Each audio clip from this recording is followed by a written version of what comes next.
On the first day of May, the local map opened, and this forest behind our office was full of people. Families with kids, dogs, everyone heading into the woods. They were all looking for the same thing: wooden posts hidden along the trails.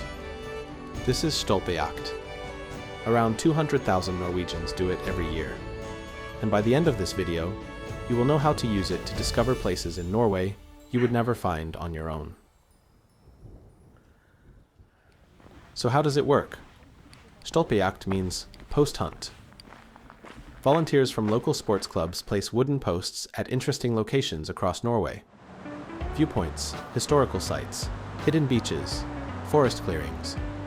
There are over 100,000 posts spread across more than 250 municipalities. You download the free Stolpejakten app from the App Store or Google Play. It is in Norwegian, but not complicated. Register an account before you head out, so you can browse the maps and see where the posts are. You do not need a Norwegian phone number, just an email. Find a post on the map and walk there. When you are close enough, you can register the post in the app or scan the QR code on it. The app does not show your position though. You see the posts on the map, but you have to figure out where you are yourself. It is like orienteering, which is half the fun. If you end up somewhere without mobile signal, write down the codes and enter them later when you are back online. Some posts have local stories or historical information behind the code.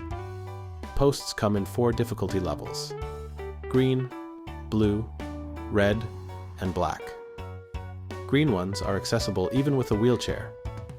The color is about how much effort it takes to reach the post, not the terrain. So you can have a black one in the middle of a city. The season runs from March to October, with new maps being released through spring. We started right here, in the forest behind our office. We know every path on that map, but Stolpejakt sent us to spots along those paths we had walked past dozens of times without noticing. A small viewpoint behind some trees, an old stone wall we never paid attention to. We know the forest. We just did not know what was in it. Then we tried it in Grorud, in the eastern part of Oslo.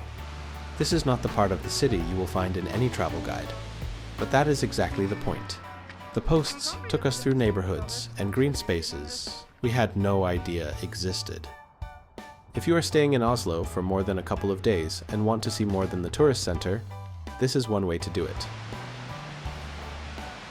From the suburbs of Oslo to the mountains of Beitostølen. When we went, there was fog. But on a clear day, you are looking over some of the highest peaks in Northern Europe. Same app, same concept, completely different experience. And there is even a bonus category for posts above 900 meters, so you get extra credit for the climb. Some people take Stolpejakt very seriously. Our producer's ex-girlfriend posts 2 or 3 times a week about her hunts. It is a bit like Pokemon Go, except it forces you to actually go to new places. And once you start seeing your progress across the different categories, it becomes hard to stop. Now here is what makes this interesting if you are on a road trip.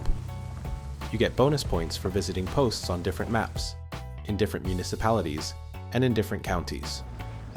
These bonuses can give you way more points than completing a single map. So someone driving through Norway, grabbing a few posts along the route, can score higher than a local who finds every post in their hometown. You do not need to complete anything. Just register a few posts wherever you happen to be. Some maps also have a raffle attached with prizes from local sponsors, so you might win something along the way. Even in Åndalsnes, there were maps available. We did not have time there. We had a filming schedule to follow. But that is the point. Wherever you go in Norway, there are probably posts waiting. Not every post is at a spectacular location. Some are just next to a road, but enough of them are at genuinely interesting places that it is worth trying. And if you would like an English version of the app, contact Stolpejakt directly. If enough people ask, they might make one. So next time you are in Norway, download the Stolpejakten app and try it. It costs nothing, it works everywhere. and it might take you to a place you would never have found otherwise. That forest behind our office is proof of that.